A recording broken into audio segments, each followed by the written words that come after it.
Right, so obviously you're going to want some overall thoughts since all of you didn't get to play Ghostface. If you're on console, if you're not got access to the PTB or whatever, you're going to want some breakdown. First of all, I didn't have Ghostface max level. I started playing the game on the 31st.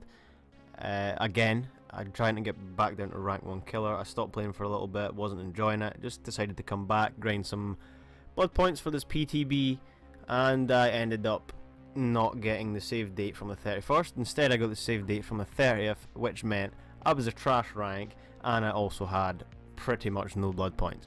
This was my second game as Ghostface. The queue times were quite bad, I'm not gonna lie, and it was fun. As fun as it wasn't, you know, a winnable game in any sort because of the killer. If I had to rate Ghostface right now, I'd say he's like a worse Myers, worse than the pig as well, considering they got the stealth element of the pig. Combine those two, he's, you know, he's like that, but he's a little bit worse than that, if that makes any sense. But personally, Ghostface right now is a mouse 1 killer at best. 90% of the time, I'm pulling this number out my ass, 90% of the time you're going to get spotted when you're trying to stealth, and if you don't get spotted when you're stealthing and stalking, you're going to get spotted while you're stalking that survivor, because there's no way in hell that you're going to end up stalking all of these survivors. There's 4 survivors, and if they know anything what they're doing, if they're looking about the map, you're going to get spotted.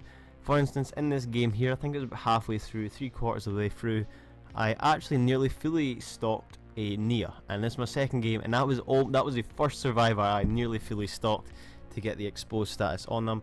I've done it once before, but it wasn't legit. The Claudette in the game before actually let me do it just to see what it was like. But yeah, if the survivors know to look around their surroundings using their third-person view, you're going to get spotted while you're in stealth mode. I've not actually tried a survivor game out yet, so I don't know how it works, how visible he is on the map. I mean, I'm assuming it's just like every other crouch killer, you know. But yeah, I'm sorry, I don't rate Ghostface right now at all. Obviously it's a PTB. He's going to change, he's going to get buffed, he's going to get nerfed depending on what the community says. It's very early on as well, there's probably tactics we don't know of just yet. But yeah, if I had to rate Ghostface right now, I'd say I'm sorry, I'll have to say a 3 out of 10. He's just a mouse 1 killer, that's what it feels like right now. It's a mouse 1 killer who can crouch, and the crouching also is a big thing. Crouching, I feel as if his crouching stance, his height is like so hard to spot anything, especially if there's long grass. You are not spotting a fucking thing. You know, it'll change. It's a PTB. Anyway guys, thank you very much for watching. Hope you did enjoy it, and I'll see you later on. Bye bye. What's up?